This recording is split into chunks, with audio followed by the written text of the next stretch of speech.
Donc 3 conseils pour hypersensibles ambitieux. Salut, je te fais une petite vidéo dans ma voiture rapidement pour te parler de l'ambition et de comment tu peux avoir une vie meilleure même si tu es hypersensible. Voilà, d'abord je voudrais te parler un petit peu de l'ambition, qu'est-ce que ça veut dire pour moi. Pour moi, être ambitieux, ça veut juste dire s'autoriser à vouloir le meilleur pour soi et pour ses proches. C'est pas plus compliqué que ça. Ce que je constate, c'est qu'il y a beaucoup d'hypersensibles qui se contentent de peu, qui sont un petit peu résignés, un petit peu fatalistes et qui se contentent de rester juste dans un mode de survie en fait. Et ce que je veux te dire, c'est que tu peux juste avoir plus simplement si tu le décides et simplement si tu le désires. Après, voilà, il y aura des choses à mettre en place, évidemment, mais ça part déjà d'une décision. Et ce que je vois, c'est que souvent, il y a beaucoup d'hypersensibles qui partent perdants dès le départ en se disant, ça, c'est pas pour moi.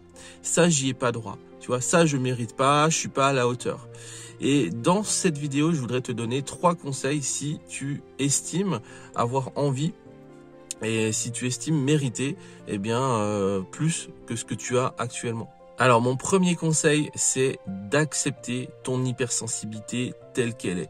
Tu vois, t'as pas à te poser la question si ton hypersensibilité c'est bon, c'est pas bon, est-ce que c'est un cadeau, est-ce que c'est une malédiction. En fait, t'as pas à te poser ces questions-là. Tu es hypersensible et c'est comme ça. Maintenant, ce que tu peux faire pour améliorer ta vie, pour avoir une vie meilleure, simplement, c'est d'accepter ton hypersensibilité et de la voir non pas comme quelque chose de bon ou de mauvais, mais simplement comme un potentiel que tu peux apprendre à développer. Et ça, ça t'appartient complètement, tu vois, tu es totalement libre de décider et de te dire, cette hypersensibilité-là, je la subis et c'est comme ça et il n'y a rien qui va changer. Soit de te dire, cette hypersensibilité, c'est un potentiel, c'est un réservoir d'énergie, c'est un réservoir de créativité et je peux aller l'exploiter. Donc la première chose, le premier conseil que je te donne, c'est accepte ton hypersensibilité et arrête de te considérer comme quelqu'un d'inférieur aux autres. Tu es différent, tu as un potentiel à exploiter et oui, on t'a pas appris forcément comment aller le chercher ce potentiel, mais il est bien là. Donc premier conseil, si tu veux aller mieux dans ta vie, c'est déjà de considérer que tu es hypersensible et que tu peux développer ton potentiel. Et ce qui tue littéralement ton ambition, ça va être le fait de te résigner et de te dire c'est comme ça, je suis hypersensible et on peut rien y faire. Et il y a tellement d'hypersensibles qui sont comme ça et évidemment, quand tu es hypersensible, tu vois, tu te sens seul au monde. Et ce que tu vas chercher naturellement, ça va être d'essayer de trouver des personnes comme toi qui ont les mêmes souffrances, qui ont les mêmes difficultés.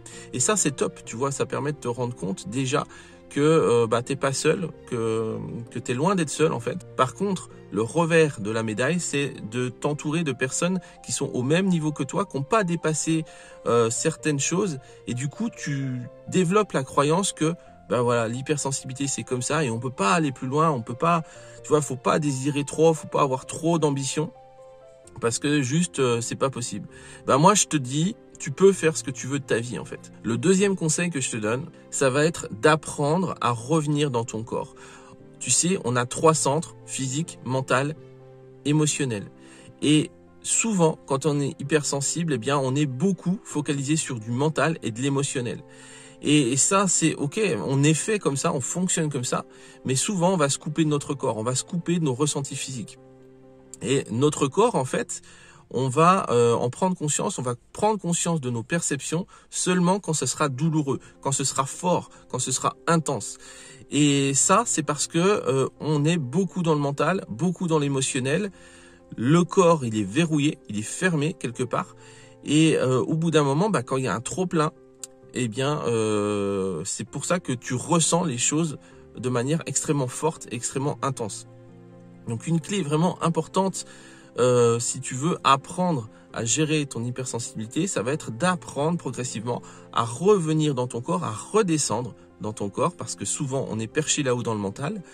Et pour ça, tu as plein de techniques, tu as plein d'outils très simples, comme la respiration, la sophrologie, ou simplement faire une activité dans laquelle tu te recentres dans l'instant présent. Tu vois, une activité où tu es vraiment pleinement présent, pleinement occupé à faire ce que tu fais. Là, tu vois pas le temps passer et tu reviens vraiment dans ton corps, tu sors un petit peu du mental. Ce qui va t'empêcher de t'épanouir, ça va être de rester coincé dans ton mental et de pas pouvoir en sortir. En fait, ton mental, il a un rôle au même titre que ton ego. Il ne s'agit pas de, comme j'entends parfois, d'essayer de le supprimer. Ton mental, ton ego, il est là pour te servir. Et son rôle, c'est ça, c'est un rôle de serviteur. Il est à ton service. Et à partir du moment où il n'est pas à ton service, tu en deviens l'esclave.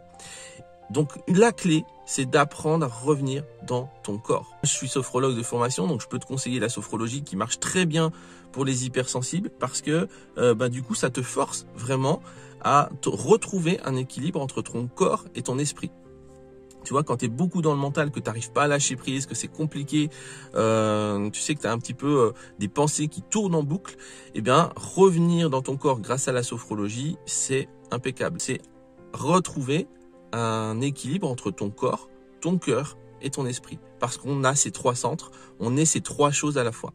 Et mon troisième conseil, et celui-là, il est important aussi, ça va être un conseil mindset, c'est-à-dire un conseil état d'esprit. Ce qui va faire la différence entre un hypersensible qui continue à galérer, qui continue à subir sa vie, et un hypersensible qui prend sa vie en main et qui s'épanouit, ça va être de faire la différence entre le contrôle et la maîtrise. Le contrôle et la maîtrise, c'est pas du tout la même chose. Tu vois, quand tu essayes de contrôler, tu figes les choses. Tu fonctionnes à partir de ton mental. Tu deviens l'esclave de ton mental et forcément, ça va créer des conflits et ça va créer des situations de souffrance. Quand tu es dans un hyper-contrôle, tu souffres. La maîtrise, c'est rajouter de la flexibilité dans tout ça. Tu vois, c'est se concentrer sur ce en quoi tu as du pouvoir et mettre moins d'énergie, moins de concentration, moins d'attention sur des choses qui ne sont pas en ton pouvoir directement. Tu vois, quand tu subis tes émotions, quand tu subis tes pensées, ou tu subis aussi des sensations un peu trop fortes parce que justement, tu n'arrives pas à réguler les sensations au niveau du corps, tu vas te sentir forcément dans un sentiment d'insécurité profond à l'intérieur de toi. Et tous les hypersensibles au départ sont comme ça. Ils sont dans un sentiment d'insécurité à l'intérieur. Et forcément, tu sais, dans les besoins fondamentaux, le premier des premiers besoins, c'est le besoin de sécurité. Avant le besoin de liberté, d'épanouissement et tout ça, tu as ce besoin de sécurité. On est dans de la survie avant d'être dans du kiff. Et en fait, comme tu es dans un sentiment d'insécurité à l'intérieur de toi, tu vas chercher naturellement des choses qui vont te sécuriser à l'extérieur. Ça peut être des objets, ça peut être des personnes, ça peut être des rituels que tu mets en place.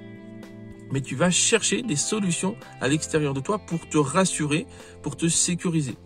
Ça, tu vois bien que c'est quelque chose qui peut t'apaiser temporairement, mais qui ne résout pas ton problème à l'intérieur. Ton problème à l'intérieur, c'est que tu as un profond manque de confiance en toi, tu as un profond manque de sécurité à l'intérieur de toi et du coup c'est pour ça que tu vas t'emmêler dans des histoires de pervers narcissiques, de dépendance affective. C'est pour ça que tu vas t'attirer des personnes qui te correspondent pas tout simplement, tu vas t'attirer des personnes toxiques. Et c'est pour ça aussi que nous les hypersensibles, on est si sensibles au regard des autres. Pourquoi le regard des autres a tellement d'importance pour nous ? Parce que quelque part, si j'ai la validation d'une tierce personne à l'extérieur de moi, ça me rassure. Si j'ai pas la validation, je me sens en insécurité. Donc c'est pour ça qu'on cherche tout un tas de validations à l'extérieur de soi pour se rassurer à l'intérieur.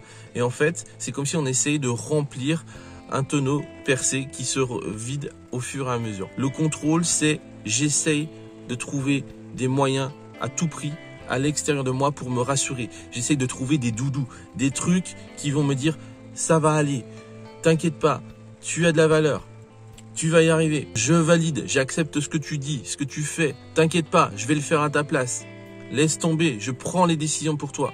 Tout ça, c'est une fuite qui va te mener droit à la souffrance parce que du coup, ça va figer les relations, ça va figer ta vie tout simplement parce que tu vas chercher à tout contrôler au millimètre et forcément, il y a un moment donné où ça va péter, que ce soit dans le couple, dans les relations, au travail, c'est obligé que ça pète. Et la maîtrise, c'est simplement le mouvement inverse. C'est aller voir à l'intérieur de toi comment tu fonctionnes et quand tu as compris comment tu fonctionnes, du coup, tu vas gagner progressivement en confiance en toi, tu vas augmenter progressivement ton niveau de sécurité intérieure et progressivement, tu vas te libérer du besoin d'approbation du regard des autres. Tu vas vivre comme tu as envie de vivre, simplement parce que tu l'as décidé et je te garantis que c'est un autre niveau de vivre comme ça. Si cette vidéo te parle et que tu as envie d'aller plus loin, je t'invite à rejoindre mon groupe privé sur Facebook, les atypiques ambitieux, qui sont atypiques, donc hypersensibles, introvertis, timides, personnes de cœur, haut potentiel. Bref, tous ces étiquettes de personnes qui ont du mal à rentrer dans les cases simplement parce qu'elles sont différentes et qu'elles ont une sensibilité différente.